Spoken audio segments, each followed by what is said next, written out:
Hola, eh, hoy les voy a compartir a través de esta cápsula 6 pistas que yo considero importantes que nosotros tenemos que tener presentes al enfrentar un paciente en el escenario de esclerodermia difusa, limitada y los cuadros localizados que también vamos a denominar morfea.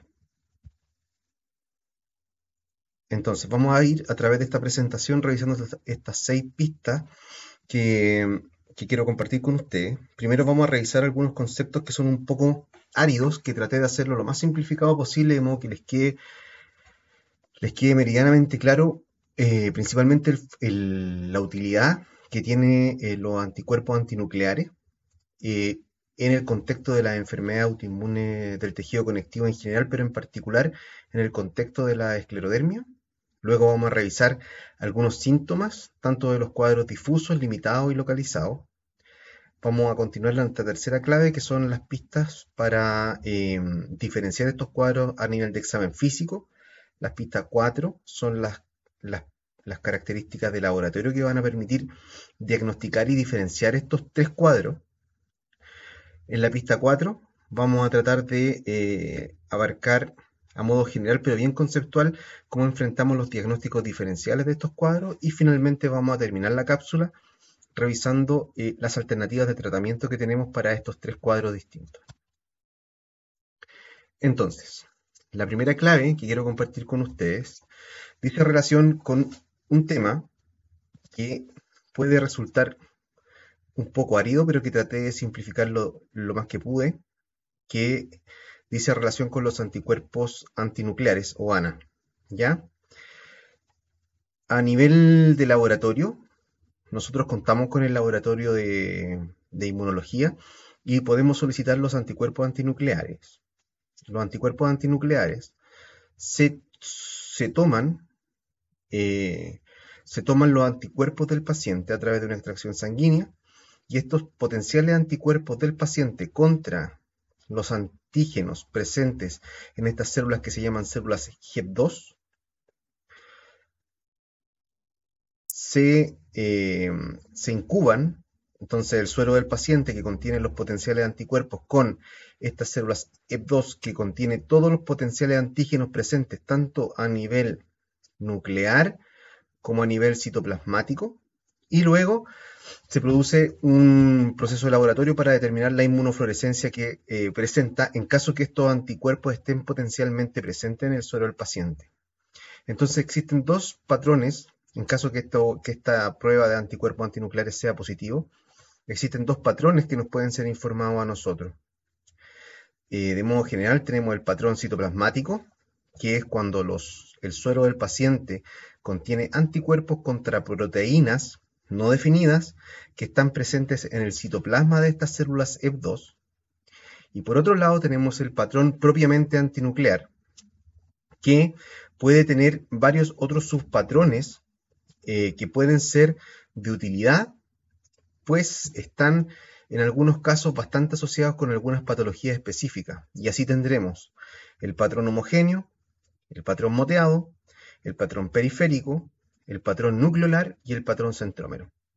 Entonces, tratando de compendiar un poco lo que les dije, tenemos que a nivel de laboratorio, luego de una extracción sanguínea, el suero del paciente que tiene estos potenciales anticuerpos se incuban con una célula conocida, que es la célula HEP2, que contiene múltiples antígenos tanto a nivel del citoplasma como a nivel del núcleo, y estos potenciales anticuerpos pueden reaccionar tanto con antígenos presentes a nivel de citoplasma, dando un patrón citoplasmático, o reaccionando con antígenos que están presentes en el núcleo celular, dando un patrón propiamente tal nuclear. Y este patrón nuclear puede ser de tipo homogéneo, moteado, periférico, nucleolar o centrómero. Y estos distintos patrones en algunos casos pueden ser de utilidad, pues ciertos patrones de inmunofluorescencia están asociados con ciertas patologías, cuadros clínicos,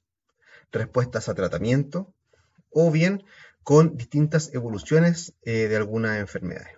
Entonces, primero, y siguiendo el orden lógico de lo que hacemos en el laboratorio, en lo que hacemos en la clínica, solicitamos estos anticuerpos antinucleares y nos vamos a fijar si el patrón de fluorescencia, en caso de que el paciente tenga estos anticuerpos anticelulares, si este patrón es anticitoplasmático, si es un patrón de fluorescencia citoplasmático, donde uno asumirá que los antígenos se encuentran a nivel de citoplasma.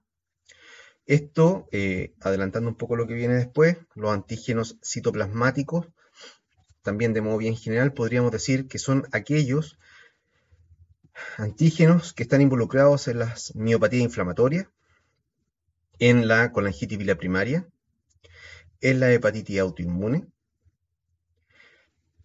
algunos antígenos que están en relación con el lupus, como la proteína P ribosomal. En cambio, los antígenos nucleares propiamente tales son aquellos que están relacionados la mayoría de las veces ya sea con lupus, con síndrome de Sjögren, con esclerosis sistémica o bien con sobreposiciones entre esclerosis sistémica y las dermatomiopatías inflamatorias, como veremos más adelante. Entonces tenemos primero, solicitamos la inmunofluorescencia, vemos si esta inmunofluorescencia es positiva y en este caso hablamos del ANA positivo. Se nos va a informar a qué título de diluciones del suero del paciente este ANA es positivo y el patrón, que puede ser de forma citoplasmática o de forma nuclear. Y si es de forma nuclear, se nos va a informar si es homogéneo, moteado, periférico, nucleolar o patrón centrómero. Una vez que nosotros contamos con la información de que el paciente tiene anticuerpos antinucleares positivos y tenemos la noción de cuál es el patrón de fluorescencia, nosotros debemos pasar a la segunda etapa, que es pedir lo que se conoce como los anticuerpos, pero en fase sólida. ¿En qué consiste esto? Y esto también de modo bien burdo, pero es para efectos de entendimiento. Se le llama fase sólida, pues los antígenos ya purificados o bien recombinantes se adhieren a una capa sólida, que puede ser un tubo, una membrana, y estos exámenes son los que conocemos como ELISA, Immunoblot, y existen otros más, pero como concepto general se llaman estudios de fase sólida, porque aquí ya no existe una célula a la cual se busca anticuerpos que puedan fluorescer con los antígenos presentes en la célula, sino que lo que se hace es que el suero del paciente con los anticuerpos se hace reaccionar con antígenos que ya son conocidos y que se adhieren a una fase sólida, que puede ser un tubo, un matraz o un papel de nitrocelulosa, y estos exámenes se conocen como ELISA, Immunoblot, etc. Nosotros contamos en la clínica tanto con ELISA como Immunoblot. ¿Qué es lo que nos permite saber esto? Nos permite saber de modo exacto cuál es la especificidad antigénica del anticuerpo que está presente en el suero del paciente. Entonces, cuando tenemos un patrón en la inmunofluorescencia que es citoplasmático, con mucha posibilidad el paciente va a reaccionar con antígenos en fase sólida que dan ese patrón, que son antígenos que normalmente se encuentran en el citoplasma celular, como pueden ser los anticuerpos asociados a las dermatomiopatías inflamatorias, la proteína P ribosomal, el ROD52 kilodalton, entre otros. En cambio, cuando el patrón es de fluorescencia nuclear y es, por ejemplo, un patrón centrómero, entonces el antígeno de fase sólida al cual el suero del paciente va a reaccionar va a ser la proteína SEM-B o la SEM-A. Cuando el patrón, por ejemplo, es homogéneo, probablemente el antígeno en fase sólida que el suero del paciente va a reaccionar va a ser el anticuerpo anti-DNA de doble cadena, y así sucesivamente. Entonces, de modo general, tenemos que en el laboratorio de inmunología nosotros solicitamos los anticuerpos antinucleares mediante inmunofluorescencia en células EP2, que nos va a dar un patrón de fluorescencia, ya sea citoplasmático o nuclear, y si es nuclear nos va a dar una serie de otros subpatrones que nos van a permitir de alguna forma adivinar o adelantarnos a cuáles van a ser las especificidades antigénicas a los cuales estos anticuerpos reaccionan, pero eso no lo podremos saber sino hasta tener los estudios de fase sólida, donde las especificidades antigénicas son conocidas y podemos determinar, en el caso, por ejemplo, de la fluorescencia citoplasmática, a qué antígeno presente normalmente en el citoplasma el suero del paciente reacciona. Lo mismo pasa con los patrones de fluorescencia nuclear. Entonces, en el caso que tenemos, en el caso de tener anticuerpos antinucleares positivos mediante inmunofluorescencia, tenemos un listado gigantesco de posibles patologías o de pacientes sanos que van a tener un anticuerpo antinuclear positivo eh, en distintos porcentajes. Interesante acá que nos fijemos que existe el lupus con anticuerpo antinuclear negativo. Si se fijan, más o menos el 95% de los pacientes, acá, en el lupus eritematoso sistémico, más o menos el 95% de los pacientes solamente tienen anticuerpos antinucleares positivos, pero hay un 5% de pacientes que son ANA negativos, ¿ya? Estos pacientes que tienen lupus eritematoso sistémico, pero que tienen un anticuerpo antinuclear determinado mediante células EP2 negativo, se debe a que durante el proceso de fijación de estas células EP2 se pierden algunos antígenos, fundamentalmente los RHO. Entonces, existen los casos de anticuerpo de lupus eritematoso sistémico que es ANA negativo y que generalmente o la mayoría de las veces estos escenarios se producen porque durante el proceso de fijación de la célula EP2 se pierden algunas especificidades antigénicas, en particular el RHO. El RHO, y eso puede determinar que un paciente sea RHO positivo cuando se determina mediante la fase sólida, pero que el patrón de inmunofluorescencia no florezca. Entonces diga ANA negativo, pero al ir al ENA, por ejemplo, al estudio de anticuerpos nucleares extraíbles, el RHO sí lo sea, y que el paciente tenga un lupus ANA negativo. Los lupus inducidos por fármacos, la enfermedad mixta del tejido conectivo, las enfermedades hepáticas, tanto la hepatitis crónica autoinmune como la colangitis biliar primaria, cursan el 100% de los casos con anticuerpos antinucleares positivos. En la esclerosis sistémica, que es el tema que revisamos hoy, el 95% de los pacientes tienen ANA positivo. Y así sucesivamente, los pacientes con artritis idiopática juvenil, en particular los que tienen o que presentarán uveitis presentan ANA positivo, la dermatomiopatía inflamatoria, un porcentaje mayor al 50% presentan ANA positivo, lo mismo ocurre con el síndrome de Sjögren primario, los síndromes antifosfolipídicos un poco menos del 50%, y así va reduciéndose el número de patologías que presentan anticuerpos antinucleares positivos. Dos puntos importantes acá, resaltar que tanto neoplasia, especialmente los linfomas e infecciones crónicas son condiciones que pueden cursar con anticuerpos antinucleares positivos y tenemos que tenerlo presente en los diagnósticos diferenciales, pues en ambos casos, tanto en las neoplasias como en las infecciones, algunos de sus síntomas pueden imitar enfermedades autoinmunes del tejido conectivo. Y finalmente en esta diapositiva me quiero centrar en este grupo de pacientes que son las personas sanas.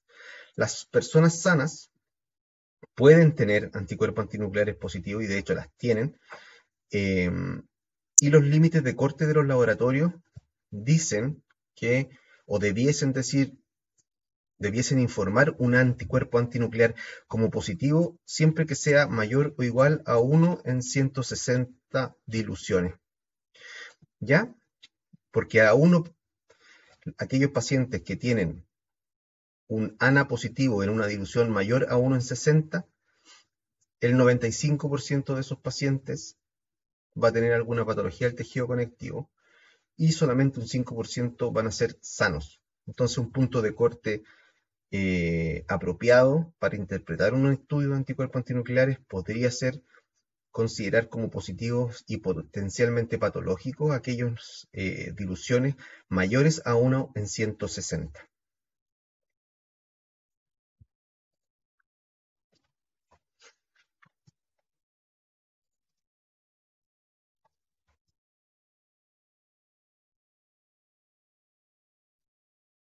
Entonces, vamos a volver ahora al tema de los patrones de fluorescencia de anticuerpos antinucleares cuando la fluorescencia es a nivel nuclear, ¿cierto? Tenemos ANA positivo. Acá vamos a decir que el 5% de los pacientes con ANA, el 95% de pacientes con ANA positivo en título mayor a 1 en 160 tienen potencialmente una enfermedad del tejido conectivo, por lo cual lo consideremos como un nivel patológico. teniendo ese nivel elevado y según el escenario clínico que estemos enfrentando, nos vamos a centrar, luego de saber que el ANA es positivo, ¿cierto? Que tiene un título que nos permite asumir de que ese título es potencialmente patológico, centrarnos en los patrones de inmunofluorescencia nuclear, ¿ya? Y aquí resulta importante e interesante entender los patrones, pues los patrones traducen la ubicación de los antígenos dentro de las estructuras nucleares de la célula EP2. Entonces, cuando tenemos un paciente con un ANA positivo en patrón homogéneo, tenemos dos opciones. O ese paciente tiene un lupus eritematoso sistémico, o ese paciente tiene un lupus inducido por droga. En el caso que se trate de un patrón homogéneo en el contexto de un lupus eritematoso sistémico, la especificidad antigénica, que no la determinamos mediante la inmunofluorescencia, sino que lo tenemos que determinar en la segunda etapa, que es la fase sólida, esta especificidad antigénica será el anticuerpo anti-DNA de doble cadena. En el caso del lupus eritematoso sistémico inducido por drogas, esta especificidad antigénica serán los anticuerpos antihistonas. Perdón, la especificidad antigénica serán las histonas.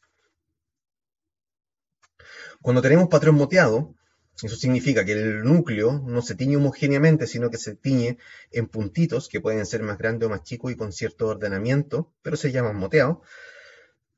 Tenemos cuatro posibilidades.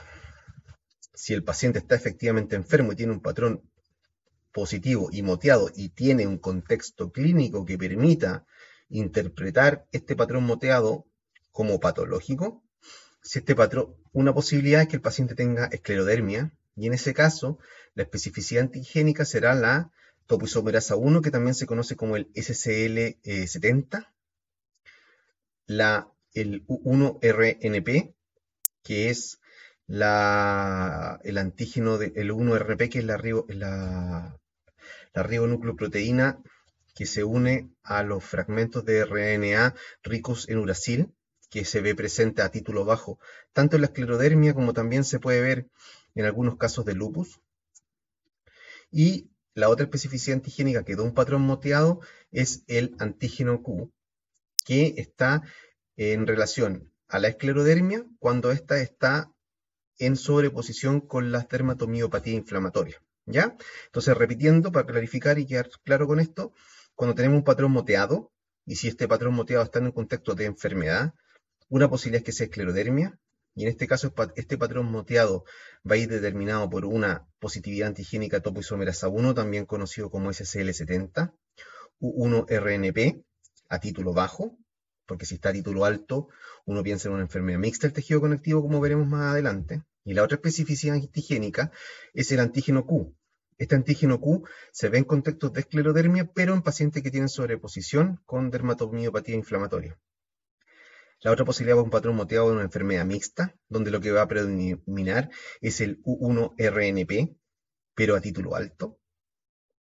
Y en otros contextos clínicos, un patrón moteado se puede dar en contexto de lupus, donde la especificidad antigénica va a venir por el antígeno SM, el RO, el LA, el U1RNP, pero a título bajo, y el PNCA, que es un antígeno que está asociado al lupus, ¿cierto? Y especialmente con lupus que tienen compromiso renal o neurológico. En el caso del patrón moteado en un paciente con Sjögren, la especificidad antigénica va a venir determinada por la presencia de RO y LA. Los patrones periféricos pueden ser dos opciones en caso que sean patológicos. Lupus, donde el antígeno, la especificidad antigénica será el anti-DNA de doble cadena, y la hepatitis autoinmune, donde la especificidad será la laminina. Los patrones nucleolares y los patrones centrómero, es importante que los tengamos presentes porque estos patrones están muy relacionados con el tema que estamos revisando el día de hoy. Tanto el patrón nucleolar como el patrón centrómero están asociados con esclerosis sistémica, tanto en sus variantes difusas, sus variantes limitadas, como las variantes que están en sobreposición con las dermatomiopatías inflamatorias. Cuando hablo de dermatomiopatía inflamatoria, estoy fundamentalmente hablando de las dermatomiositis. Entonces, cuando tenemos un patrón ANA positivo en patrón nucleolar, este patrón nuclear será puede ser de una esclerodermia limitada, y en este caso la especificidad antigénica será THTO, que determina cuadros limitados, especialmente con fibrosis pulmonar. En el caso de que corresponda a las especificidades antigénicas correspondan a RNA polimerasa 3 o U3-RNP, que también está conocido como la fibrilarina, en estos casos estará en el contexto de una esclerodermia difusa.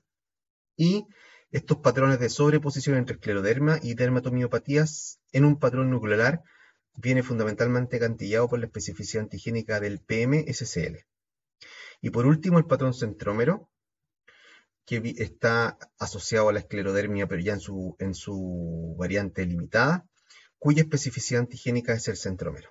¿Ya? Entonces, hemos revisado qué pasa cuando tenemos un paciente en que se informa un ANA que es positivo, pero que que se informa un ANA positivo, y este ANA positivo está en un título que representa el 95% de las veces a un paciente que tiene una enfermedad autoinmune del tejido conectivo, sea la que sea, y ese nivel de corte en general se asume mayor a 1 en 160. Nosotros analizamos cuáles son los patrones de fluorescencia y cuáles son las especificidades antigénicas que determinan los distintos patrones de inmunofluorescencia. Ahora, ¿qué pasa si nosotros solicitamos un anticuerpo antinuclear y este anticuerpo antinuclear es negativo? Pero aún así, en el contexto clínico que estamos analizando, pese a que el anticuerpo antinuclear es negativo, nosotros tenemos una alta sospecha de que el paciente sí tenga una enfermedad autoinmune del tejido conectivo. Bueno, acá el escenario son tres posibilidades. Como hablamos anteriormente, uno puede tener un paciente que tenga ANA negativo, pero que en el estudio de fase sólida sí tenga RHO, tanto 52 como 60, porque este RHO se pierde durante los procesos de fijación de la célula EP2. Y en este caso, nosotros tendremos pacientes ANA negativos que sí tienen una enfermedad autoinmune del tejido conectivo, y esta enfermedad autoinmune del tejido conectivo nos va a ayudar a diagnosticar la presencia de RHO 52 o 60 en los estudios de fase sólida, y lo veremos tanto en el lupus, en el síndrome de Sjögren y en la enfermedad indiferenciada del tejido conectivo. Otro escenario en que nosotros tengamos una alta sospecha de una enfermedad del tejido conectivo en que el ANA es negativo, si es que el escenario clínico es pertinente, debemos pedir un panel de miopatía inflamatoria, puesto que muchas de estas especificidades antigénicas no son fácilmente identificables mediante una inmunofluorescencia en células EP2.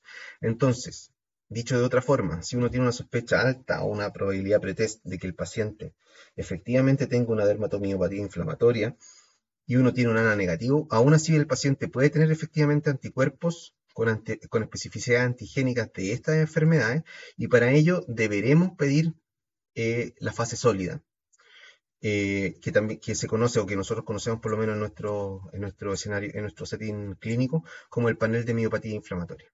Y el último escenario son aquellos pacientes que tienen un síndrome antifosfolipídico primario, que pueden cursar con ANA negativo, y en estos casos lo que tenemos que solicitar, la fase sólida va a ser anticuerpos antifosfolipídicos. En realidad no son fases sólidas, pero bueno, vamos a pedir anticuerpos antifosfolipídicos, anticuerpos anticardiolipinas y antibeta 2 glicoproteína 1. Entonces, hemos analizado qué hacemos cuando tenemos ANAs positivos, que son probablemente patológicos según los distintos patrones de fluorescencia, y qué especificidad antigénica explicará los distintos patrones de fluorescencia. Y por otro lado, hemos analizado tres posibilidades que nosotros tengamos frente a nosotros a un paciente con una enfermedad del tejido conectivo, que sea ANA negativo, pero que aún así tenga una enfermedad del tejido conectivo, y esto se puede dar por presencia de anticuerpos anti-RHO positivos, tanto 52, o especialmente 52 y 56, que el paciente tenga especificidades presentes en el panel de miopatía inflamatoria, o que el paciente tenga anticuerpos antifosfolipídicos positivos, anticardiolipinas positivos o antibeta 2 glicoproteína 1 positivo.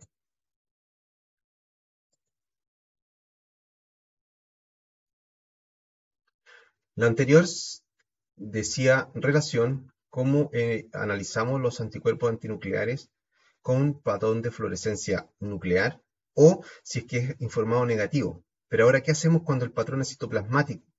Entonces, esta pequeña tablita lo que nos muestra es cuáles son las especificidades antigénicas que uno debiese sospechar cuando el informe de la inmunofluorescencia en la célula EP2 informa un patrón de fluorescencia citoplasmático.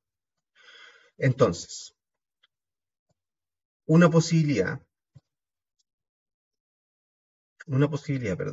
es que el paciente tenga una dermatopatía inflamatoria y que la especificidad antigénica, o sea, lo que está brillando en el citoplasma, sea los anti-RNA antisintetasa, los anticuerpos antisintetasa, como el JO1, ¿cierto? El PL12 y entre otros, o las partículas de reconocimiento de señal. Estas dos especificidades antigénicas están asociadas con las dermatomiopatías inflamatorias. Otra posibilidad es que la inmunofluorescencia positiva en el citoplasma sea porque lo que está floreciendo, lo que brilla, digamos, es la proteína P ribosomal, o sea que hayan anticuerpos antiproteína P ribosomal, y esto lo veremos en el lupus eritematoso sistémico. Cuando las inmunofluorescencias se informan, y aquí ojo con esto, cuando se informan en polimorfonucleares, ¿cierto? No en célula EP2, sino que cuando vamos a analizar patrones citoplasmáticos en polimorfonucleares, cuando este patrón es citoplasmático, la especificidad antigénica será la serina proteínasa 3 o PR3, y en cambio cuando este patrón de fluorescencia es perinuclear, les recuerdo que esto estoy hablando de polimorfo nucleares, no estoy hablando de células EP2 en estos dos casos en particulares. Cuando el patrón de fluorescencia es perinuclear, la especificidad más probable es la mieloperoxidasa, ¿cierto? La MPO, que es la especificidad antigénica. Entonces aquí también, y me salgo un poco el tema de la esclerodermia, con toda esta primera parte, pero me parece importante tener estos conceptos claros. Cuando nosotros tenemos la fluorescencia positiva, y esta fluorescencia citoplasmática, y el sustrato que florece no es la célula EP2, sino que es los polimorfos nucleares, si este patrón es citoplasmático,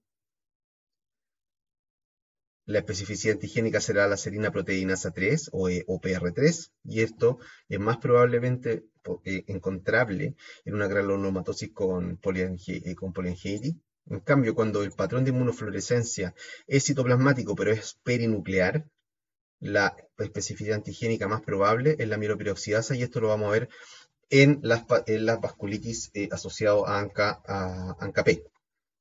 Y por último, y nuevamente volvemos a la célula EP2, cuando la célula EP2 brilla en un patrón citoplasmático, la especificidad antigénica podría también corresponder a la mitocondria, y es lo que vemos en la colangitis biliar primaria.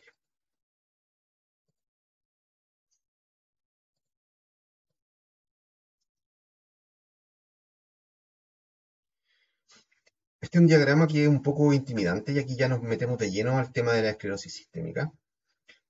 Una vez que entendemos de que la solicitud de serologías reumáticas eh, tienen dos etapas, una que es la inmunofluorescencia y la segunda que es la fase sólida, podemos entender un poco este diagrama que les trato de presentar, que como les digo es bien intimidante, pero es bien decidor, es bien conceptual, y me interesa que lo tengan presente. Nosotros como dermatólogos vamos a ver manifestaciones cutáneas en 4 grandes patologías autoinmunes del tejido conectivo, que son el lupus, ay, que son el lupus, que es acá, el lupus, la artritis reumatoide, la dermatopatía inflamatoria y la esclerosis sistémica, que es el tema que estamos revisando el día de hoy.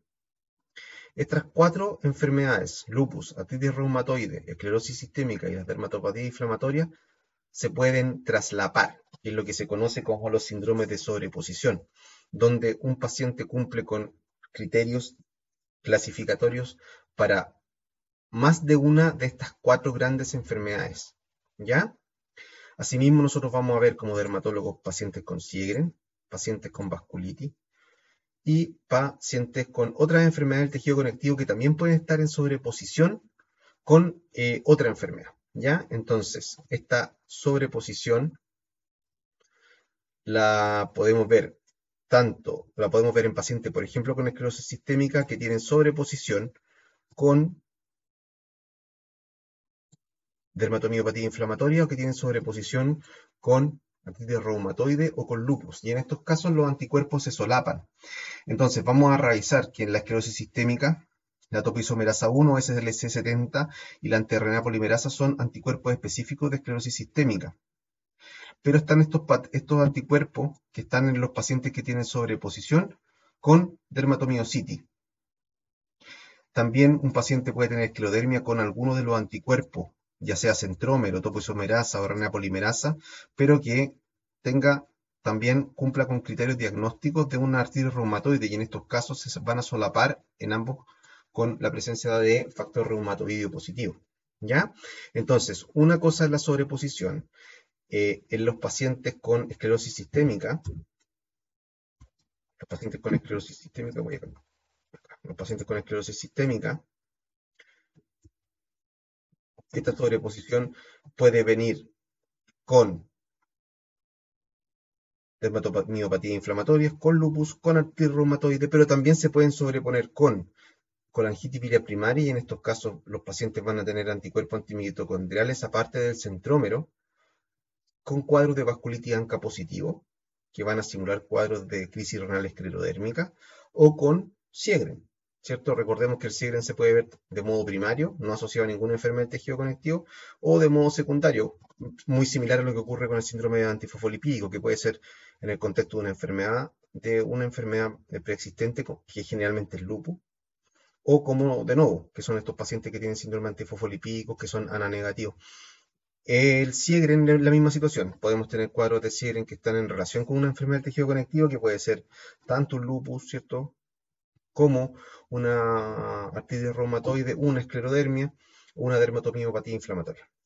Entonces, resumiendo, los escenarios más probables de ver sobreposición, tanto clínica como de serologías, en pacientes con esclerodermia van a ser la vasculitis ANCA-P, patrón ANCA-P, que van a simular crisis renal esclerodérmica, los pacientes con colangitis biliar primaria, pacientes con Sjögren secundario, pacientes que tienen sobreposición de esclerodermia con dermatomiositis, esclerodermia con lupus o sobreposición de esclerodermia con artritis reumatoide.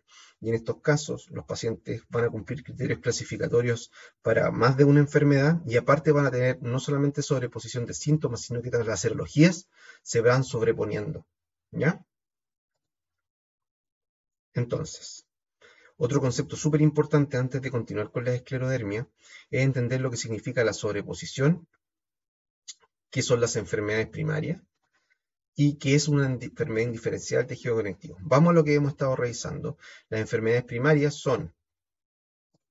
tenemos el lupus, ¿cierto? Nos acordamos de los 4 círculos grandes que vimos en la diapositiva anterior. El lupus, la artritis reumatoide, la esclerosis sistémica, la dermatomiopatía. También contamos con el síndrome de Sjögren, el síndrome antifosfolipídicos. En estos dos casos pueden ser primarios o secundarios, dependiendo si están o no relacionados a otra enfermedad primaria del tejido conectivo. Y está la enfermedad mixta del tejido conectivo. Todas estas enfermedades primarias, ¿cierto? Todas estas enfermedades que estamos viendo acá, van a tener su propio patrón clínico y serológico, que la definen. La enfermedad mixta del tejido conectivo requiere un poco más de explicación. La enfermedad mixta del tejido conectivo es una enfermedad que serológicamente cursa con anticuerpos anti-U1-RNP positivos, pero característicamente de título alto, y clínicamente tienen sobreposición de 3 patologías. Tienen sobreposición de signos de síntomas y signos de esclerodermia, perdón, de lúpulo eritematoso, de esclerodermia y las dermatomiopatías. Entonces, de lupus, ¿qué es lo que contienen? Tienen esta artropatía deformante de Yacoub, ¿cierto? Que es esta artropatía, esta deformación de las manos que tienen los pacientes lúpicos, que es secundario a la inflamación de los tejidos blandos periarticulares. También pueden presentar artritis erosiva, fenómenos de serositis, tanto como puede ser pericarditis, pleuritis, sinovitis, pero característicamente no tienen compromiso renal ni de sistema nervioso central. Esto es bien importante porque cuando uno tiene un paciente con una Enfermedad mixta del tejido conectivo, una de las cosas que no espera es que este paciente tenga un compromiso renal o del sistema nervioso central. Pueden tener algún compromiso del sistema nervioso periférico, especialmente a nivel de trigémino, pero no tienen compromiso renal ni del sistema nervioso central. Y esto es lo que comparten de lupus. Lo que tienen de esclerodermia es la esclerodactilia en fase crónica, que en fase aguda se le llama tumefacción o puffy fingers. Entonces, cuando hablemos de aquí en adelante de esclerodactilia, estamos hablando de una fase más bien crónica, lo que pasa después de la tumefacción. Tumefacción es lo primero, esclerodactilia es lo que viene después. ¿Ya? Entonces, la enfermedad mixta del tejido conectivo tiene esclerodactilia o tumefacción en fase aguda, un Raynaud, alteraciones capilaroscópicas que comparten que comparte con la esclerosis sistémica, compromiso gastrointestinal muy similar a lo que ocurre en la esclerosis sistémica en su variante, especialmente en su variante limitada, y hipertensión pulmonar. Y el asterisco acá es porque esta es la principal causa de muerte de estos pacientes. Y a nivel de dermatomiopatía, lo que tienen es la miopatía, no tienen tanto el compromiso cutáneo, característico de la dermatomiositis, lo que sí tienen es mucha miopatía proximal. Y pueden tener algún compromiso cutáneo en forma de poiquiloderma o de hiperpigmentación. ¿Ya? Entonces tenemos enfermedades del tejido conectivo que son primarias, y perdón lo repetitivo, pero es muy importante que lo tengamos claro para poder meternos en este mundo y entender cuál es el lenguaje que se habla. Tenemos la enfermedad del tejido conectivo que es primario entonces, que son el lupus, artritis reumatoide, esclerosis sistémica, en sus variantes limitada y difusa, las dermatomiopatías, el síndrome de Sjögren, que puede ser primario o secundario, el síndrome antifosfolipídico, que puede ser primario o secundario, y la enfermedad mixta, que se define como una sobreposición de lupus, escleroderma y miopatía en presencia de anticuerpos anti-U1-RNP a título alto. ¿Ya? Esto es lo que entendemos como una enfermedad primaria del tejido conectivo. ¿Qué es lo que es la sobreposición? Es cuando un paciente cumple con criterios diagnósticos de dos o más enfermedades del tejido conectivo. Y en este caso, lo más común es que lo que se sobreponga sea una esclerodermia, o sea, es la enfermedad primaria del tejido conectivo que más sobreposición tiene la esclerodermia, y tiene incluso nombres propios que ya se han incorporado en el léxico. La esclerodermia en sobreposición con una dermatomiopatía inflamatoria se le conoce como una escleromiositis. Y la sobreposición entre un lupus y una artritis reumatoide se conoce como lupus. ¿Ya? Entonces la sobreposición es que el paciente cumple efectivamente con criterios clasificatorios de dos o más enfermedades distintas. En cambio, se conoce como enfermedad indiferenciada del tejido conectivo cuando el paciente tiene evidencia, ya sea clínica o serológica, de enfermedad del tejido conectivo, pero que no cumple con ninguno de los criterios clasificatorios de enfermedades primarias.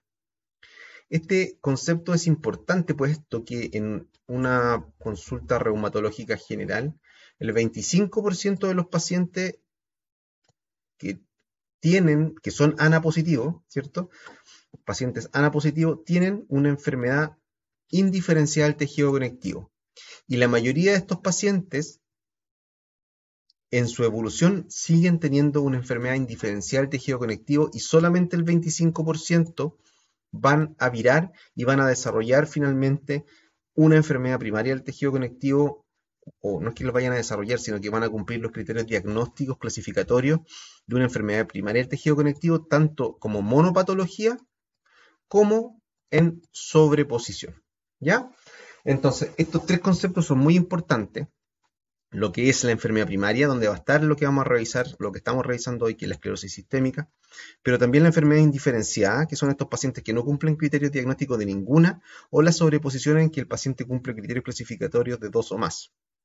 Y la enfermedad mixta es una sobreposición, pero es una sobreposición especial, es una sobreposición entre tres enfermedades con una serología específica, que es el URNP a título alto.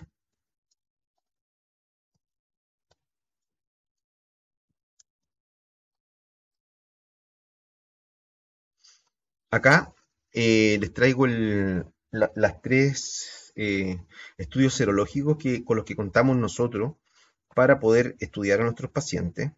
Contamos con la ENEP2, ¿cierto?, que nos va a informar el patrón de fluorescencia sea nuclear, citoplasmático negativo, y si es positivo, nos va a decir si es citoplasmático o si es nuclear, y si es nuclear, nos va a dar los patrones que ya conversamos. Luego de eso pasamos a las fases sólidas. Por ejemplo, esta fase sólida de acá nos da 23 antígenos, que es el panel de ANA de 23 antígenos.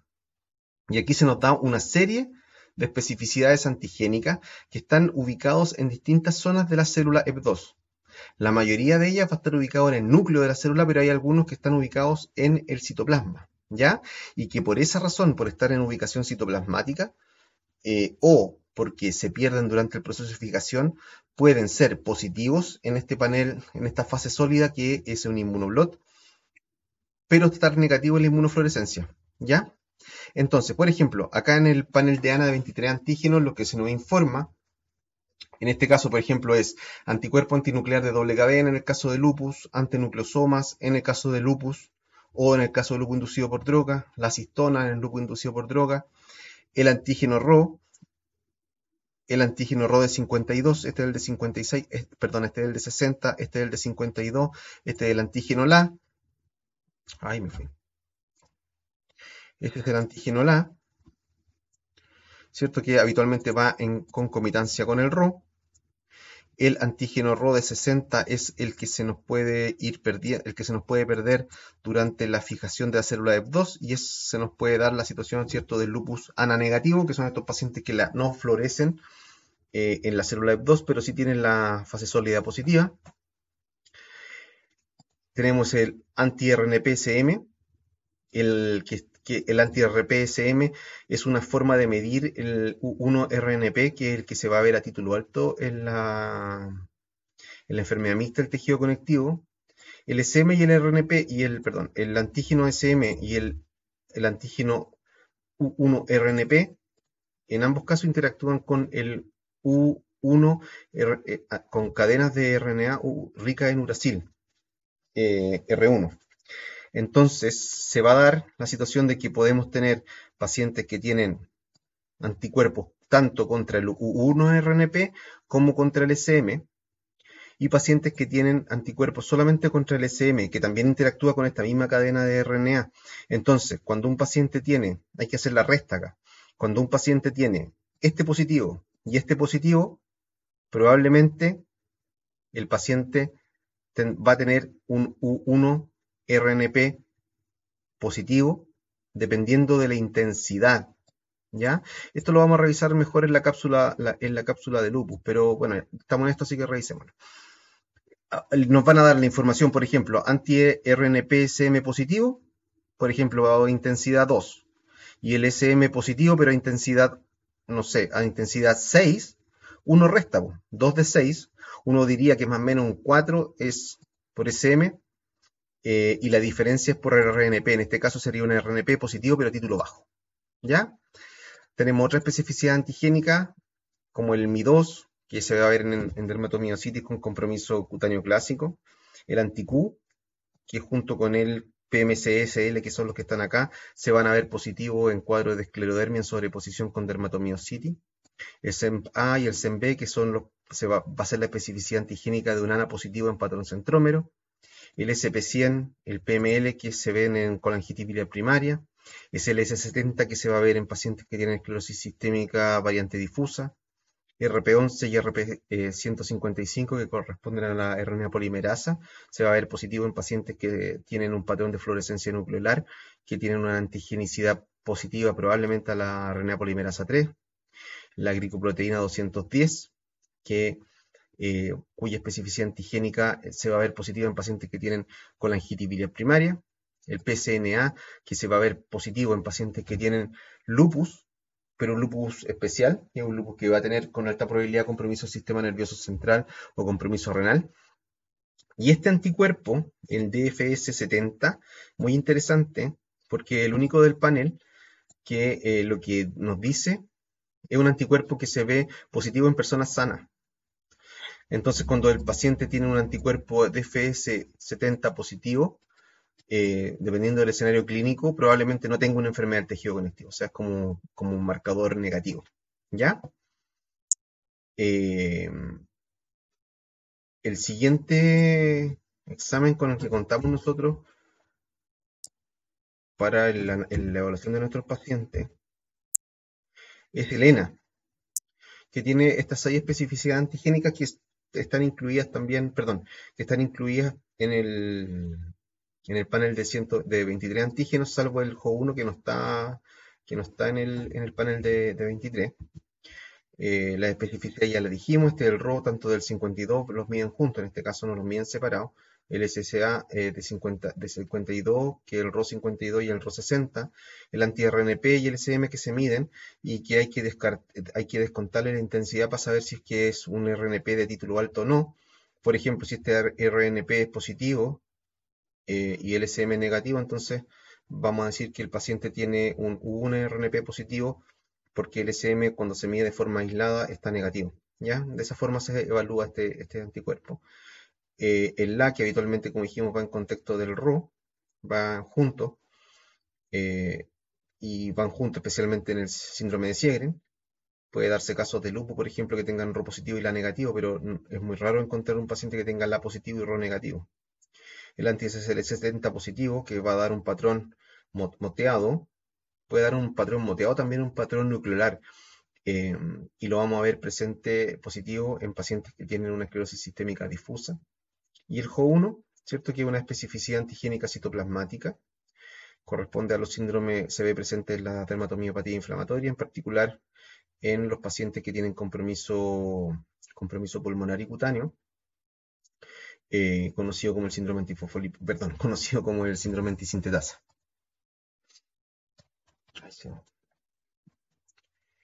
Y la última especificidad antigénica con la que contamos es el panel de miopatía inflamatoria, donde las especificidades son las de la dermatomiopatía inflamatoria, ¿cierto? El Mi1 que va a que va a estar presente en pacientes que tienen dermatomiositis con compromiso cutáneo clásico, el TIF1 gamma que va a ser pacientes que tienen habitualmente una dermatomiositis amiopática asociada a un cáncer, con un alto riesgo de tener cáncer presente.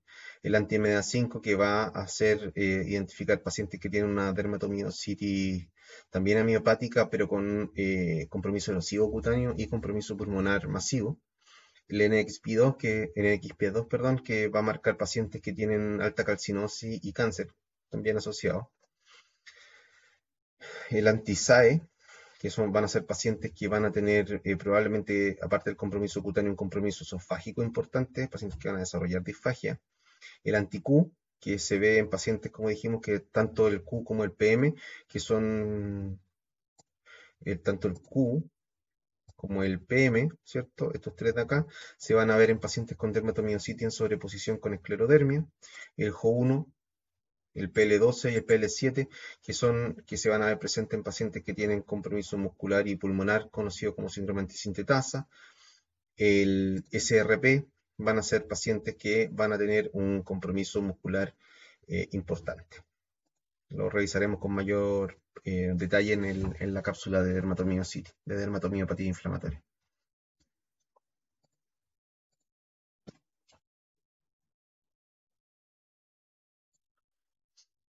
Entonces, siguiendo en el punto 1, ¿cierto? De las claves para poder entender la dermatomiopatía, resumiendo un poco lo que hemos analizado hasta ahora, tenemos tenemos anticuerpos, ¿cierto? Revisamos cómo son los anticuerpos en fluorescencia, cómo son los anticuerpos en fase sólida. Ya hemos diferenciado qué es una enfermedad mixta, qué es lo que es una sobreposición, qué es una enfermedad primaria del tejido conectivo y qué es una enfermedad indiferencial del tejido conectivo. Revisamos el concepto de enfermedad mixta del tejido conectivo como una enfermedad primaria del tejido conectivo, que tiene sobreposición de 3 enfermedades distintas, que es el lupus, la esclerodermia y la dermatomiopatía inflamatoria. Y ahora nos vamos a centrar ya finalmente y empezaremos a revisar las claves que les quiero compartir respecto a la esclerodermia. ¿Ya? Las esclerodermias las vamos a diferenciar en 3 tipos. La esclerodermia localizada, que también la vamos a conocer como morfea y que de hecho debiésemos emplear ese nombre en vez de esclerodermia localizada, pero me interesa que la nombremos durante esta cápsula como localizada para que entiendan bien dónde se sitúa en el espectro de la esclerodermia. Tenemos la esclerodermia, la esclerosis sistémica difusa y la esclerosis sistémica limitada. Entonces tenemos una esclerodermia que es localizada, una esclerodermia que es difusa y una esclerodermia que es limitada. En estos dos casos son compromisos sistémicos. En el caso de la localizada es solamente compromiso cutáneo, que van a tener patrones clínicos. Estas tres entidades, tanto las localizadas, las difusas y las limitadas, van a tener patrones clínicos, serologías, exámenes de laboratorio distintos, lo mismo van a tener un enfrentamiento terapéutico distinto y tienen un pronóstico distinto, ¿ya? Pero comparten dos cosas. Entonces, para efectos de aprendizaje, acordémonos que son enfermedades distintas en todas las características, salvo en dos cosas. Primero, en la biopsia. La biopsia de estas tres entidades es la misma, se ve lo mismo, se ve exactamente lo mismo. Y los cuadros esclerodermiformes, que van a ser los simuladores de esclerodermia, que vamos a revisar en otra cápsula, estos simuladores de esclerodermia también van a ser los mismos, ¿ya?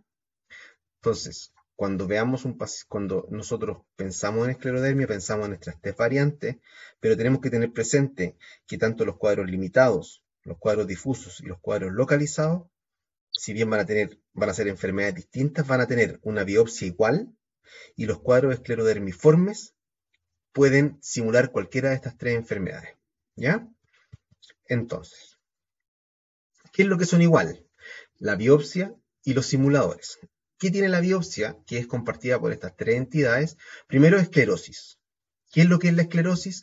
Son el aumento de haces de colágeno que van a estar engrosados, tanto a nivel dérmico, subcutáneo o de fascia. Eso va a depender del cuadro clínico del paciente, ¿ya? El proceso que está detrás de la esclerodermia en sus tres variantes va a ser el aumento del colágeno, el engrosamiento del colágeno. Esto se conoce como esclerosis, pero no hay fibrosis. ¿Qué es lo que es el fibrosis? La fibrosis va a ser la expansión de los fibroblastos, ¿ya? Entonces, la esclerodermia en sus tres variantes tienen esclerosis, pero no tienen fibrosis. ¿Qué es lo que tiene fibrosis? Los cuadros esclerodermiformes, en particular dos, el escleromixedema y la nefrosis sistémica nefrogénica, como vamos a ver en la cápsula de síndrome de esclerodermiforme. Pero quiero que tengan presente, y este es el concepto, que los pacientes con esclerodermia, las tres variantes, tienen una biopsia similar y que en todas lo que prima es la esclerosis sin fibrosis. Adicionalmente podemos encontrar ausencia o atrapamiento de anexos cutáneos y inicialmente vamos a tener un patrón de inflamación predominantemente linfocitario y en algunos casos de plasmocitos, ¿ya? Los cuadros esclerodermiformes, que van a ser los simuladores de esclerodermia, van a dar cuadros que van a ser similares a la variante localizada de la esclerosis sistémica, o también cuadros que pueden ser similares tanto a los cuadros limitados, a los cuadros difusos, o a los cuadros localizados generalizados. Y aquí ya les tiro un spoiler de lo que viene después. La localizada la vamos a llamar generalizada cuando tiene más de 4 lesiones en sitios anatómicos distintos, ¿ya? ¿Qué es lo que estoy tratando de explicar? Que estas tres enfermedades tienen una biopsia igual y que los cuadros esclerodermiformes imitan cualquiera de estas tres enfermedades, ¿ya? Tanto los cuadros localizados como los cuadros limitados pueden imitar cuadros difusos y también pueden imitar cuadros localizados generalizados, que son aquellos que tienen más de 4 lesiones en sitios anatómicos distintos. Lo vamos a entender mejor cuando revisemos la cápsula de simuladores de esclerodermia. Nuestra segunda clave, y esto ya es más breve lo que sigue, para el enfrentamiento de pacientes con esclerodermia es cómo vemos los síntomas de los pacientes.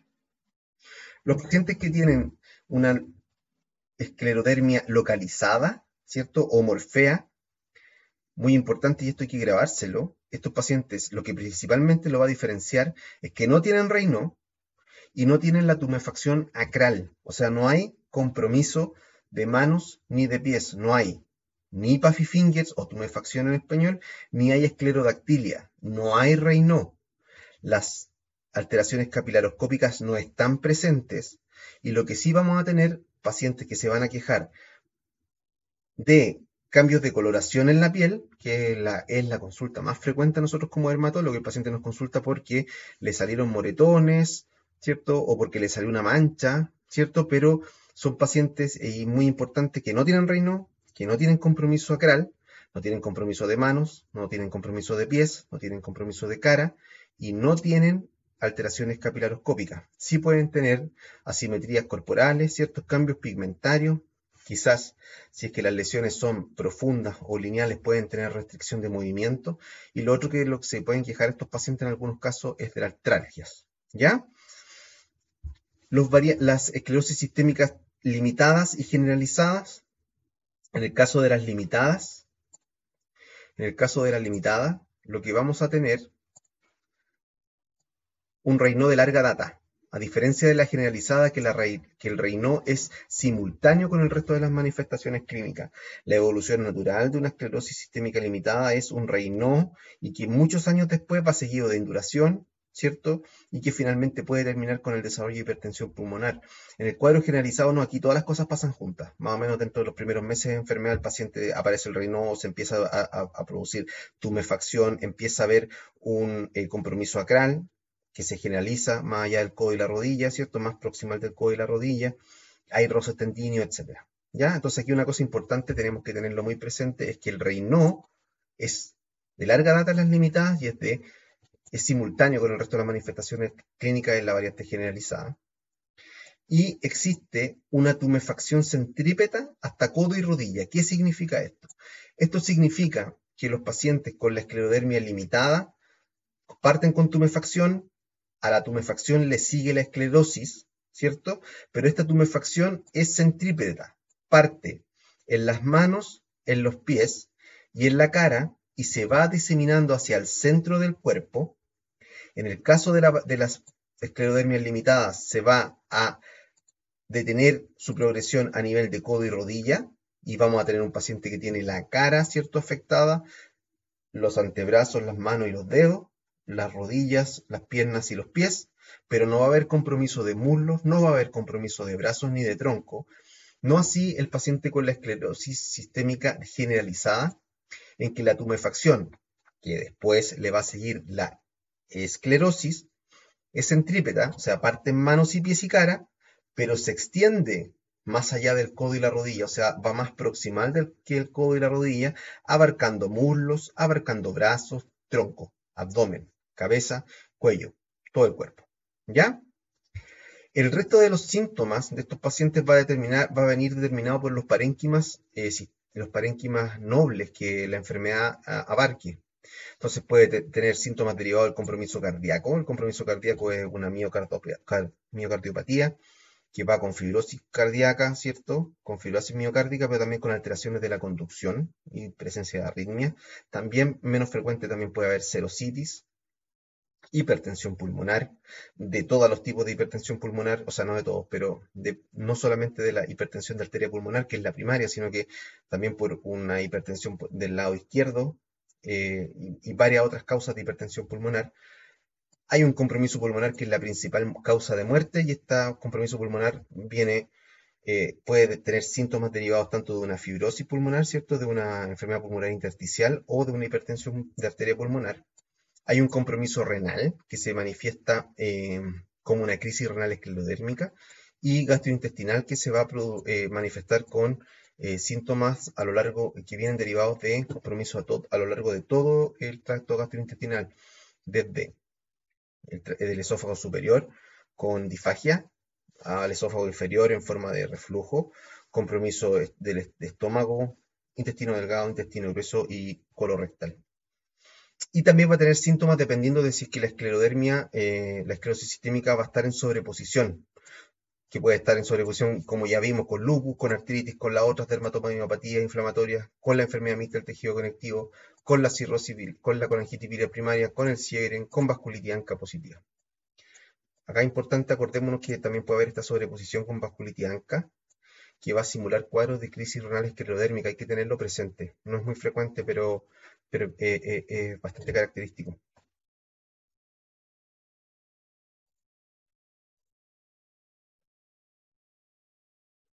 Volvemos un poco entonces a nuestros síntomas. Tenemos nuestros cuatro grandes, ¿cierto? La artritis reumatoide. Tenemos nuestros cuatro grandes. La artritis reumatoide, el lupus, la dermatomiopatía inflamatoria y la esclerosis sistémica. Hoy día estamos hablando de esto, ¿cierto? De la esclerosis sistémica. Serológicamente, la esclerosis sistémica se caracteriza por tener anticuerpos anticentrómeros positivos, especificidad antigénica en fase sólida, para decirlo de otra forma, y siguiendo un poco la línea del primer tips que discutimos. Especificidad antigénica en fase sólida para centrómero, para topoisomerasa 1 y para RNA polimerasa 3. Pero puede estar en sobreposición con otras enfermedades.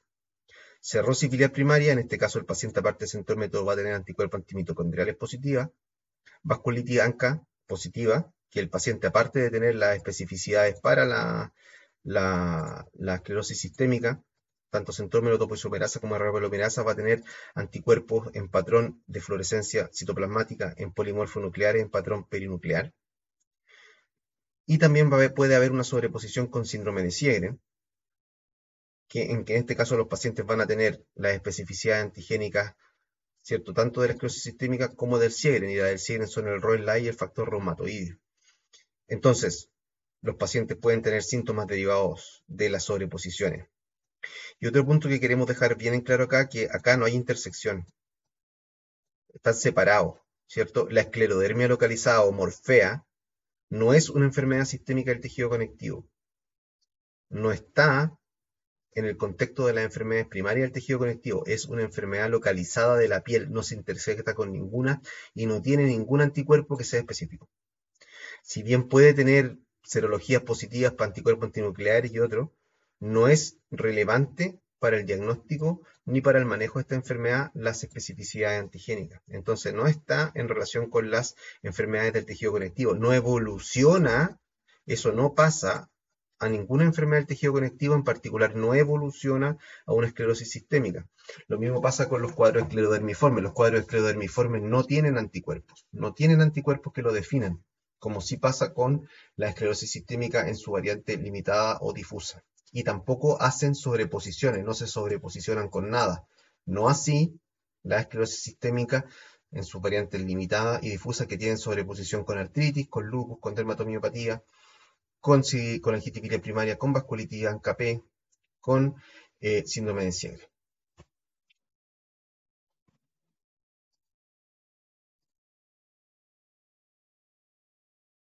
En cuanto a los síntomas, los pacientes con esclerosis sistémica van a tener esclerodactilia, Raynaud y alteraciones capilaroscópicas.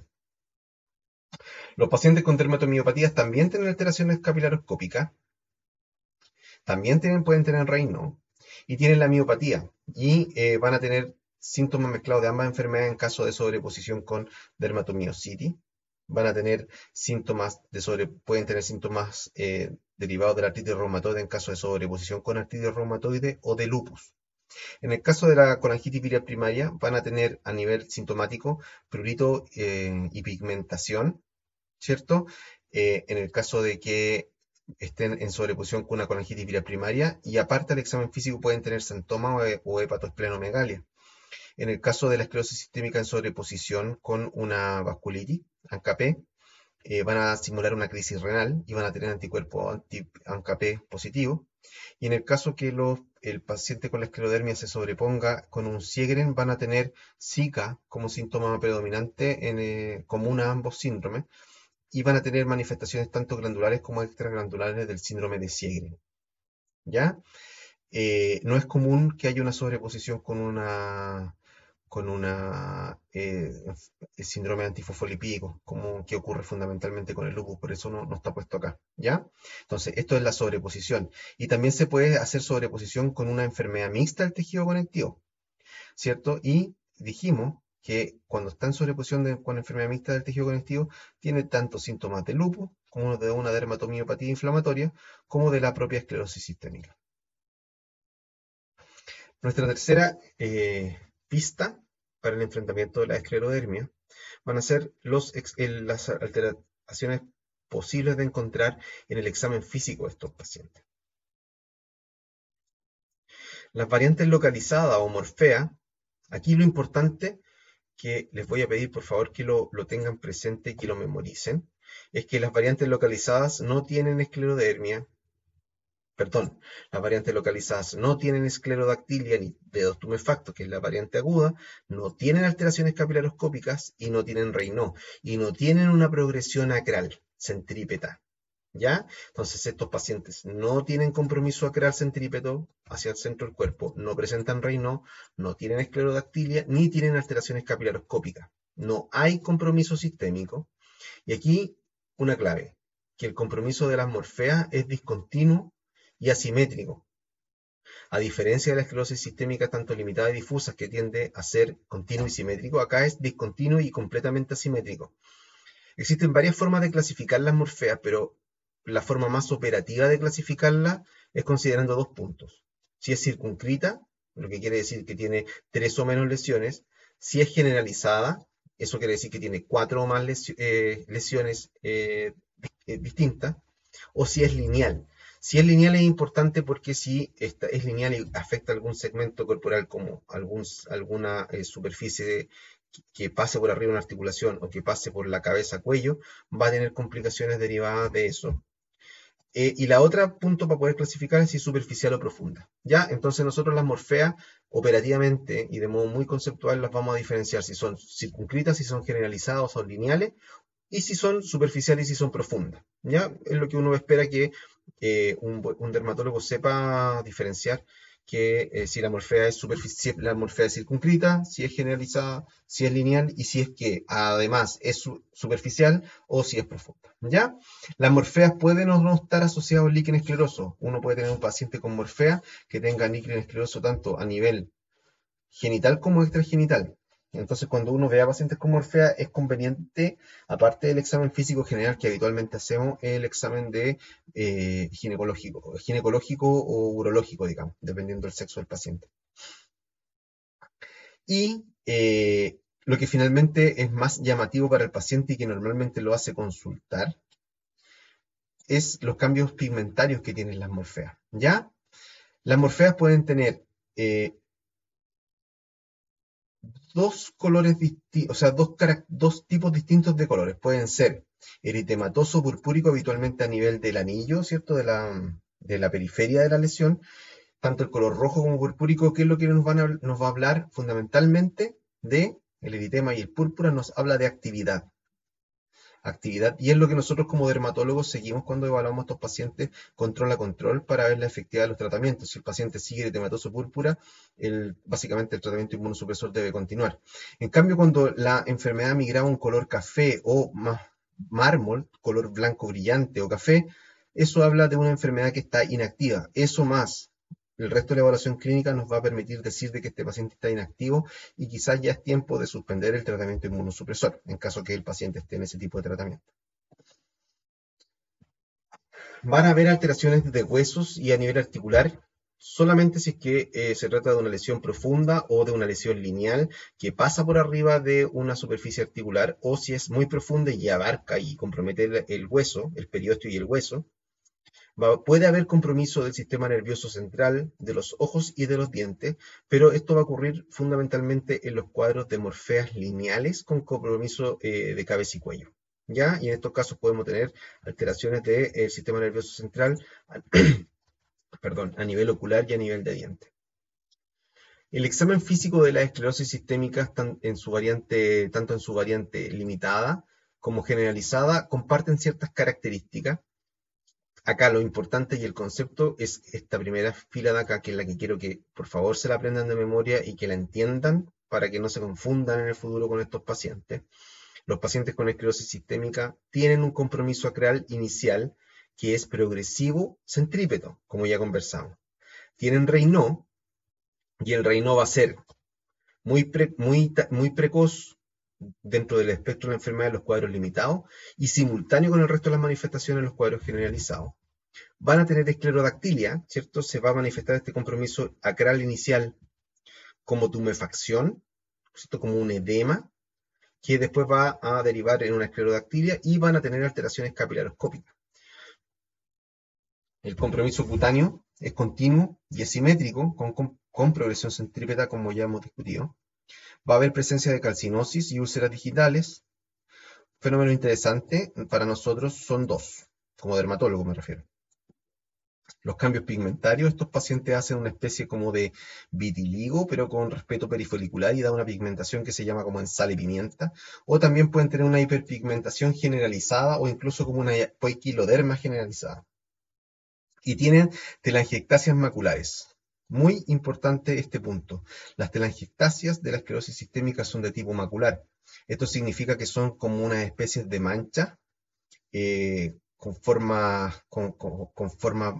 borde muy bien con bordes delimitados, que la diferencian de las telangiectasias que se ven, por ejemplo, en una rosácea, que son telangiectasias aracniformes o lineales. Ya esta telangiectasia macular se ve fundamentalmente en este cuadro, que es la esclerosis sistémica, y el otro en que lo podemos ver es en la telangiectasia macular eruptiva persistente, que es una variante de una mastocitosis, ¿cierto? De una mastocitosis. El compromiso del examen físico va a ser distal a codo y rodilla en los cuadros limitados y va a ser más allá del codo y la rodilla hacia el centro del cuerpo en los cuadros generalizados. Al examen físico vamos a tener hallazgos que van a depender del compromiso de parénquima, fundamentalmente a nivel de hipertensión pulmonar y compromiso gastrointestinal en los cuadros limitados, y enfermedad pulmonar intersticial, cardiomiopatía y crisis renal esclerodérmica en los cuadros generalizados. No quiere decir de que los cuadros limitados no puedan tener una enfermedad pulmonar intersticial o una enfermedad cardíaca o una enfermedad renal, pero más característicamente esto ocurre en los cuadros generalizados y no en los cuadros limitados. Y también van a haber hallazgos al examen físico en que uno debe estar alerta y que nos hagan sospechar ciertas sobreposiciones con otras enfermedades primarias del tejido conectivo.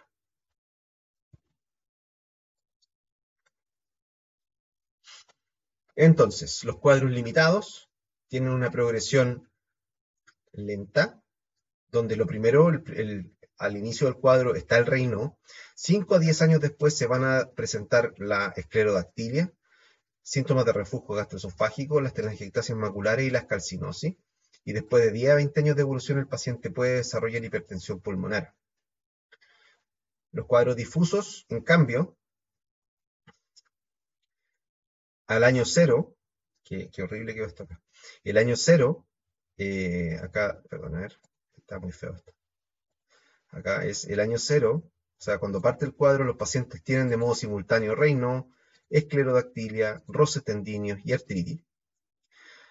Durante los 5 a 10 años que siguen a los primeros síntomas, el paciente puede desarrollar con alta posibilidad la enfermedad pulmonar intersticial y a largo plazo, y al igual que lo que ocurre con las variantes limitadas, pueden presentar hipertensión pulmonar. Esto es más o menos la progresión en los tiempos de la enfermedad de la esclerosis sistémica, tanto en la variante limitada como difusa.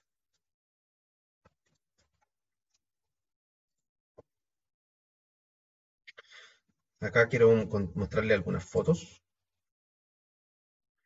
Eh, Acá tenemos una placa de esclerodermia localizada o morfea. Este es el color lila o eritematoso que se ve en la periferia de la lesión y que habla de actividad. Y este es el color blanco, ¿cierto? Que empieza a aparecer, o también color mármol, que empieza a aparecer ya cuando el cuadro empieza a migrar hacia la inactividad.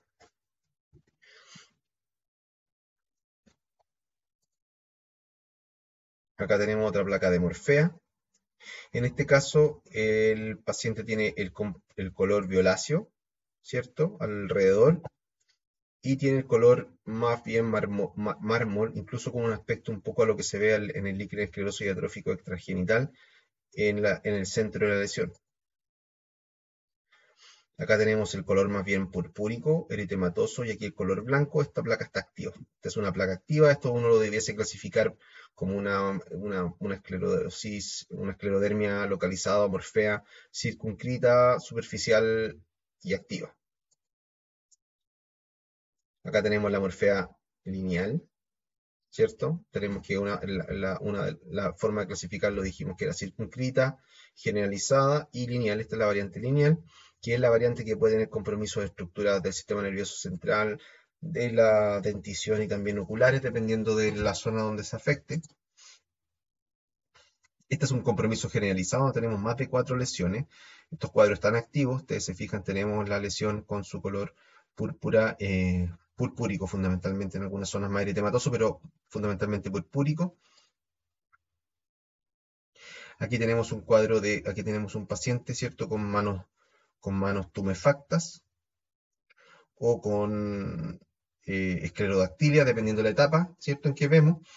Eh, Clásico del compromiso inicial de tanto de la esclerosis sistémica diseminada como de la limitada, que parte de forma clara con progresión centrípeta.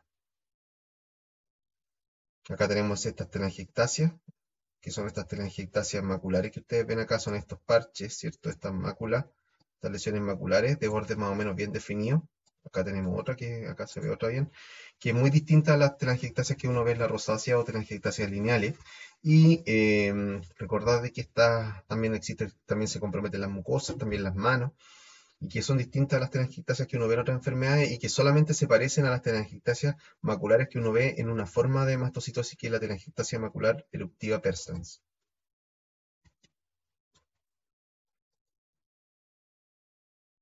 Acá tenemos los cambios capilaroscópicos característicos de una esclerodermia.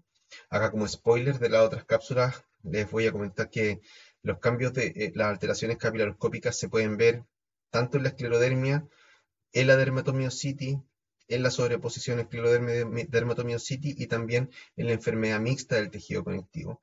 Y estas alteraciones, bueno, hay varias formas de clasificarla, pero fundamentalmente lo que tienen que recordar ustedes de que van a poder ver capilares dilatados, que son capilares que miden más de 20 micras, que eso no se puede ver en una dermatoscopía, sino que se va a ver con una máquina de videomicroscopía, que es un capilaroscopio que lo tenemos disponible. Capilares dilatados o megacapilares, que son capilares que miden más de 50 micras. Vamos a tener hemorragias, ¿cierto? Que son estas que están acá. Vamos a tener pérdida de zonas capilares, como por ejemplo, quizás en esta zona de acá hay una pérdida uno esperaría que en cierta zona hubiese un capilar que ya no existe, eso es una pérdida capilar, y fenómenos neovasculares, donde aparecen capilares que están ramificados. Entonces, estos cambios en la capilaroscopía se pueden ver fundamentalmente en esclerodermia en sobreposición con dermatomiositis, en las dermatomeopatías inflamatorias y en la enfermedad mixta del tejido conectivo. Acá tenemos las amputaciones digitales y las úlceras digitales crónicas que son catastróficas y bien características lamentablemente en estos cuadros. Úlceras digitales también muy características.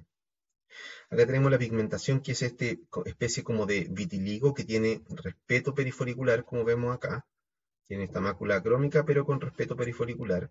También hay pacientes que evolucionan, como conversamos, con hiperpigmentación o con lesiones de tipo esquiloderma. Acá tenemos un gráfico que lo que trata es de diferenciar los distintos parénquimas que se comprometen en los cuadros en rojo, los cuadros difusos, versus en amarillo los cuadros limitados. Y vemos que, por ejemplo, tanto la esclerodactilia se ve en ambos cuadros. El Raynaud está mucho más presente casi en el 100% de los casos de los pacientes que tienen la variante limitada. La difusa no es tan frecuente, pero aquí las curvas se separan. Y acá los rosas tendinios, que esto es algo que se palpa, ¿no? No se ve cuando uno examina a estos pacientes, especialmente a nivel de rótula, los tendones rozan a la movilización de la extremidad. Eso es muy frecuente de observar en los cuadros difusos, no así en los cuadros limitados. Lo mismo va a ocurrir con la presencia de miopatía y al revés. Los pacientes que tienen la variante limitada tienen muchas más telangiectasia y compromiso esofágico que los cuadros difusos. La enfermedad pulmonar intersticial vemos que es mucho más frecuente en los cuadros difusos que en los cuadros limitados, y al revés, la hipertensión pulmonar es mucho más frecuente en los cuadros limitados que en los cuadros difusos. Y las curvas de sobrevida también son distintas. Los pacientes se mueren mucho más, tienen una sobrevida mucho más baja, los pacientes con los cuadros difusos, tanto a 5 como a 10 años. Acá, solamente para revisar, bueno, casi el 100, no sé, el 80% tienen anticuerpos antinucleares positivos de los pacientes con esclerosis sistémica, y las especificidades antigénicas, como sabemos, son distintas. Las variantes difusas tienen antitopoisomerasa o SSLS70 positivo, tienen RNA polimerasa 3 positivo, y las variantes limitadas tienen característicamente más frecuentemente anticuerpos anticentrómetro, pero no son exclusivos. Vemos que hay pacientes que también tienen que tienen variantes difusas que tienen anticentrómero, y al revés, tenemos pacientes que tienen variantes limitadas que tienen topoisomerasa 1. ¿Ya? Acá lo importante es la correlación de todos los detalles, de todos los datos clínicos del paciente para el diagnóstico. Nuestro cuarto tip para el enfrentamiento de la esclerodermia tiene que ver con aquí son los exámenes de laboratorio, la serología. Bueno, esto lo vamos a repetir en una repetición básicamente de lo que ya hablamos. La esclerosis, la esclerodermia localizada o morfea, los anticuerpos básicamente no son relevantes. Es posible ver algunos pacientes que tienen anticuerpos antinucleares, antifibrina 1, factor reumatoide, histona, entre otros, pero no son relevantes y no están correlacionados, salvo quizás la presencia de ANA. Pacientes que son ANA positivos tienden a tener mayor compromiso, mayor artralgia y quizás más posibilidad de tener un cuadro generalizado o lesiones profundas. En realidad poco relevante, y como concepto la localizada, los anticuerpos no importan. ¿Ya? Las variantes sistémicas, tanto en su forma limitada como en su forma difusa o generalizada. El anticuerpo clásico, el marcador, es el centrómero de la variante limitada, que está correlacionado con hipertensión pulmonar. En el caso de la generalizada, el anticuerpo, la especificidad en fase sólida, ¿cierto? Va a ser el SLS70 o topoisomerasa 1, que va a estar relacionado con el desarrollo de enfermedad pulmonar intersticial. Y la RNA polimerasa 3, que va a estar relacionado con crisis renal esclerodérmica y un cáncer, ¿cierto? Estos pacientes tienen mayor posibilidad de desarrollar cáncer, con lo cual en estos pacientes que tienen una esclerosis sistémica difusa o generalizada, con anticuerpo anti-RNA polimerasa 3 positivo, son pacientes que tienen que tener con mayor acuosidad una revisión o un tamizaje de neoplasias según edad y sexo. Y en ambos casos puede haber, tanto en los limitados como en los difusos generalizados, podemos tener anticuerpos antinucleares en patrón nuclear o en patrón centrómero, la U3-RNP, ¿cierto? Que marca compromiso sistémico, que es la fibrilarina. Tenemos los anticuerpos que se ven en la sobreposición con las dermatomiopatías, que es el PMSCL y el Q. El THTO, que se ve en los cuadros limitados y se manifiesta como una enfermedad pulmonar intersticial. Y el U1-RNP, que lo vamos a ver positivo en aquellos pacientes que tienen, se puede ver tanto en pacientes con esclerosis sistémica limitada o generalizada, y se va a ver a título alto en pacientes que tienen una enfermedad mixta del tejido conectivo.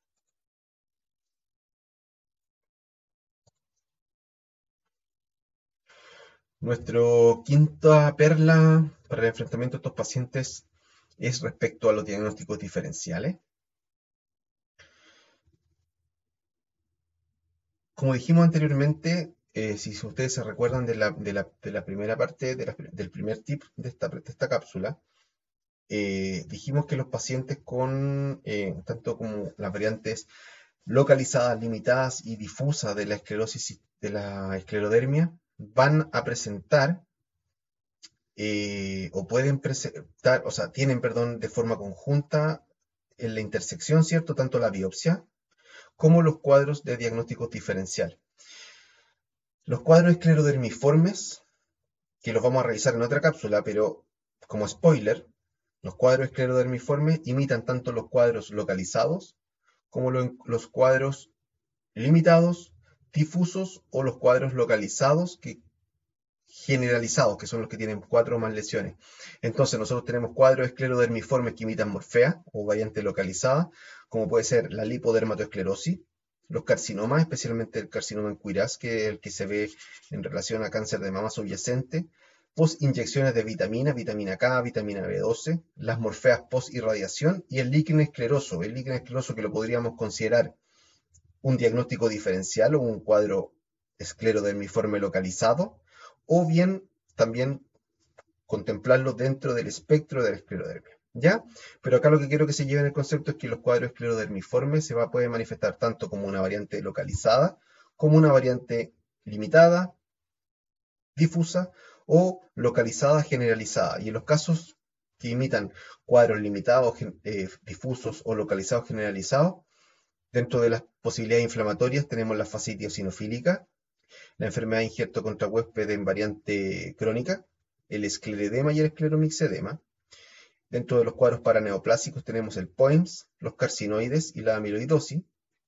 Dentro de los cuadros tóxicos, metabólicos y genéricos, las progerias, las porfirias, especialmente la porfiria cutánea tarda, algunos medicamentos como la bleomicina, los taxanos, la fibrosis sistémica nefrogénica, y ya bien más a modo de historia de la medicina, los síndromes tóxicos como el síndrome de osilofilia mialgia en pacientes que consumieron el triptófano contaminado, o el síndrome de aceite tóxico que se vio en España en pacientes que utilizaban aceite de canola que estaba contaminado.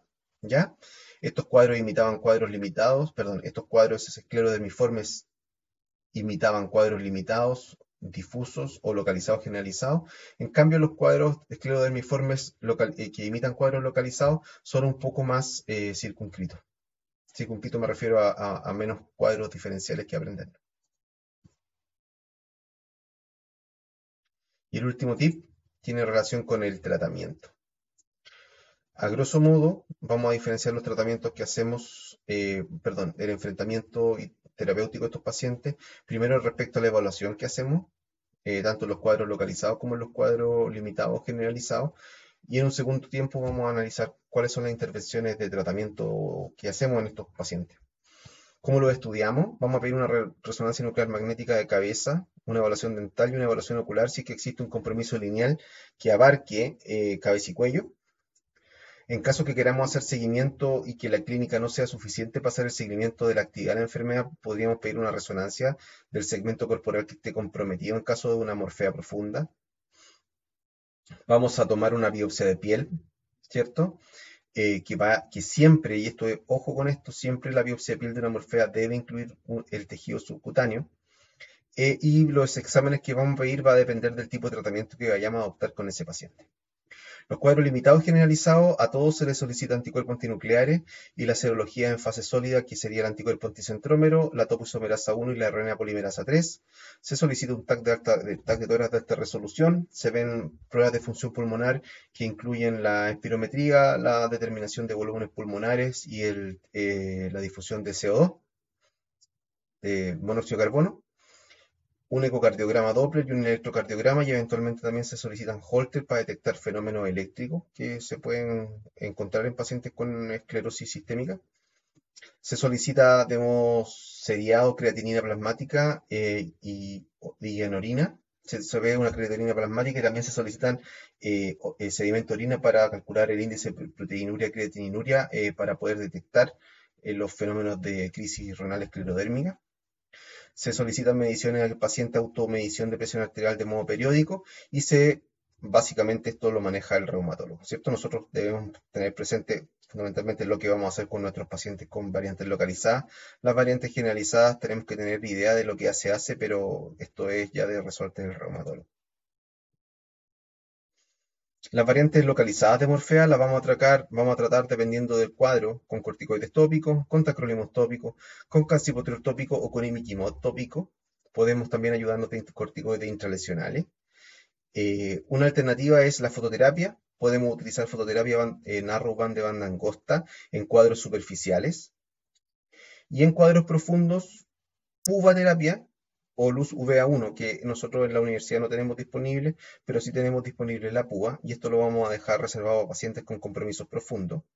Y de modo sistémico, habitualmente en combinación con fototerapia, utilizamos corticoides. Los corticoides los podemos utilizar de forma oral ambulatoria, o también podemos dar bolo endovenoso de metilprednisolona. Eso va a depender de la velocidad de progresión del cuadro, entre otros factores. Y a eso le adicionamos metotrexato, o micofenolato, o ambos, digamos, pues lo podemos combinar, más o menos fototerapia. Como les contaba, habitualmente cuando usamos fototerapia no lo usamos como monoterapia, lo hacemos como en adyuvancia de un tratamiento sistémico, que en general utilizamos corticoides durante 2-3 meses y metotrexato, y en caso que no haya falla de tratamiento nos pasamos a micofenolato, y en caso que no haya respuesta a ambos los combinamos. Y eso lo podemos combinar con fototerapia, y no olvidarnos nunca de las terapias físicas. Cuando hayan pacientes que tengan compromisos de zonas sobre articulación, es importante que el paciente tenga rehabilitación para evitar secuelas.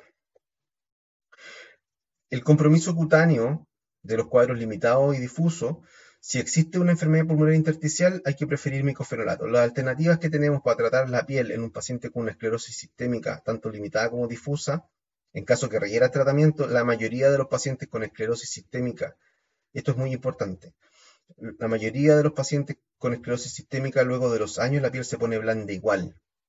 Ese es un concepto muy importante. Los pacientes con esclerosis sistémica durante el seguimiento, la piel se va a poner blanda igual, de mediar o no mediar tratamiento. Entonces, nosotros debiésemos reservarnos el tratamiento para tratar la induración cutánea para aquellos pacientes con enfermedades diseminadas, o sea, con enfermedades difusas, o con pacientes con enfermedad limitada, pero que tengan que les genere alguna discapacidad funcional, ¿ya? Porque sabemos que con el tiempo la piel igual se va a poner blanda, de mediar o no mediar tratamiento. Entonces, si queremos tratar la induración de la piel, si el paciente tiene una enfermedad pulmonar intersticial, hay que preferir micofenolato por el efecto tóxico pulmonar del metotrexato. Si el paciente tiene artritis o miositis como síntoma asociado, hay que preferir metotrexato, que tiene mucho mejor respuesta en los síntomas musculoarticulares. Y el tratamiento que le podemos ofrecer a los pacientes, una vez ya considerando si tiene o no tiene enfermedad pulmonar intersticial y si tiene o no tiene miositis, va a ser muy similar a lo que hacemos en las localizadas, pero evitamos la prednisona, ¿ya? La prednisona la evitamos, o si la vamos a usar, la usamos en dosis de menos de 15 miligramos diarios, porque está asociado el uso de más de 15 diarios con el desarrollo de crisis renales esclerodérmicas. Entonces, habitualmente no usamos prednisona en estos pacientes, la usamos en dosis muy baja, menos de 10 miligramos diarios, en los inicios del tratamiento inmunosupresor para el manejo de la piel. Preferimos mecofenolato si es que existe enfermedad pulmonar o metotrexato si es que existe artritis o miositis. Prednisona también la usamos en dosis bajitas también para poder ayudarnos con el prurito, porque el prurito es una cosa bien importante en estos pacientes, de hecho acá lo pusimos, y dejamos la ciclofosfamida como última línea. O sea, si los pacientes tienen un compromiso cutáneo altamente sintomático o invalidante y no hay respuesta con las medidas metotrexato, micofenolato, prednisona en dosis baja y fototerapia, podríamos eventualmente utilizar ciclofosfamida con todos los riesgos que eso implica. El prurito lo tratamos con medidas generales, ¿cierto? En eso nosotros somos expertos, en educar al paciente en medidas generales. Podemos ayudarnos también de corticoide en dosis baja, hasta 10-15 miligramos diarios a todo dar por el riesgo de crisis renal esclerodérmica. Pregabalina, muy útil en el manejo del prurito en estos pacientes. Calcinosis, un problema que no tiene solución. Se intenta tiosulfato, diltiazem, rituximab, inmunoglobulina endovenosa, tratamientos quirúrgicos, que finalmente resulta ser el único que cuando es factible de hacer es de alguna forma resolutivo para el cuadro. Las telangiectasias las podemos tratar fácilmente con láser vascular y el Raynaud lo vamos a tratar con medidas generales, educación, que el paciente mantenga sus manos calientes y nos podemos ayudar farmacológicamente de inhibidores de la bomba de canales de calcio de tipo amlodipino, losartán, inhibidores de fosfodiesterasa como el sildenafil, fluoxetina u estatinas. Esto es más o menos lo que hacemos nosotros como dermatólogos para ayudar a nuestros pacientes que tienen estas enfermedades para mejorar o tratar de mejorar o paliar el compromiso de la piel. Hemos finalizado esta cápsula. Ha sido una cápsula tensa, pero necesaria. Yo encuentro que estos son temas que son muy áridos, pero es importante que lo entiendan, que entiendan el concepto que hay detrás de todo esto que hemos hablado el día de hoy. Entonces, hemos revisado los conceptos fundamentales de los anticuerpos antinucleares, vimos las diferencias de la inmunofluorescencia y las fases sólidas, vimos dónde se sitúa la esclerosis sistémica dentro del contexto de las enfermedades primarias del tejido conectivo, revisamos los conceptos de enfermedad mixta, ¿cierto? El concepto de enfermedad indiferenciada y las sobreposiciones. Revisamos que los pacientes tienen síntomas que son distintos en las variantes localizadas, limitadas y difusas. Lo mismo el examen físico. El laboratorio va a ser distinto también en estos tres cuadros distintos. Y los diagnósticos diferenciales se parecen, ¿cierto? Los diagnósticos diferenciales van a imitar cuadros localizados o bien van a imitar cuadros más bien de la esfera limitada, difusa o también de los cuadros generalizados, que son aquellos que tienen más de cuatro lesiones en segmentos corporales distintos. Y del tratamiento es efectivo en las morfeas, que son la esclerodermia localizada, poco efectivo en la esclerodermia limitada o difusa. No siempre es necesario tampoco, porque como dijimos, las pacientes con esclerosis sistémica limitada difusa, la piel a largo plazo igual se termina poniendo más blanda. Y eso, ha sido una cápsula larga y nos vemos.